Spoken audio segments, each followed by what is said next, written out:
नमस्कार दोस्तों, आज नवरात्र के दूसरे दिन हम नौ दुर्गाओं में माता का दूसरा स्वरूप माता ब्रह्मचारिणी की कथा सुनेंगे। माँ दुर्गा की नौ शक्ति का दूसरा स्वरूप ब्रह्मचारिणी का है। यहाँ ब्रह्मा का अर्थ तपस्या से है।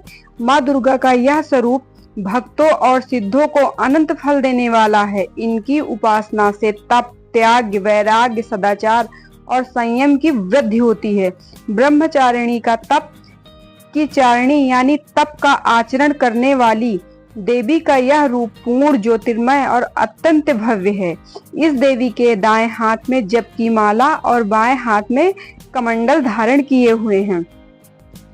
माता की कथा इस प्रकार है। पूर्व जन्म में इस देवी ने हिमालय के घर पुत्री रूप में जन्म लिया था और नारद जी के उपदेश से भगवान शंकर को पति रूप में प्राप्त करने के लिए घोर तपस्या की थी। इस कठिन तपस्या के कारण इन्हें तपसारिणी अर्थात ब्रह्मचारिणी नाम से अभिवाहित किया गया। 1000 वर्ष तक इन्होंने केवल फल फूल खाकर बिताए और 100 वर्षों तक केवल जमीन पर रहकर शाक पर निर्वाह किया। कुछ दिनों तक कठिन उपवास रखे और खुले आकाश के नीचे वर्षा और धूप के घोर कष्ट सहे। 3000 वर्षों तक टूटे हुए बिल्व पत्र खाए और भगवान शंकर की आराधना करती रही। इसके बाद तो उन्होंने सूखे बिल्व पत्र खाना भी छोड़ दिया। कई हजार वर्षों तक निर्जल और निराहार रहकर तपस्या करती रही। पत्तों को खाना छोड़ देने के कारण इनका नाम अपर्णा पड़ गया। कठिन तपस्या के कारण देवी का शरीर एकदम क्षीण हो गया। देवता, ऋषि, सिद्धगण, मुनि सभी ने ब्रह्मचारिणी की तपस्या को अभूतपूर्व पुण्य कृत्य बताया, सराहना की और कहा, हे देवी, आज तक किसी ने इस तरह की कठोर तपस्या नहीं की।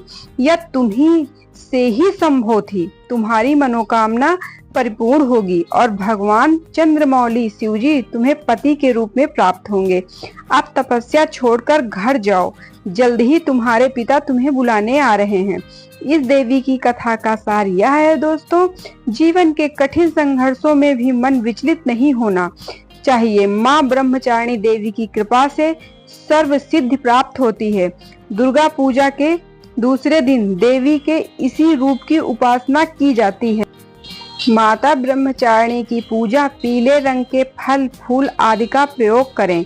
माता को दूध से बनी चीजें यानी चीनी का भी भोग लगाएं। इसके साथ ही मन माता के ध्यान मंत्र का जप करें और बीच बीच में पूरे परिवार के साथ माता के जयकारे लगाते रहें।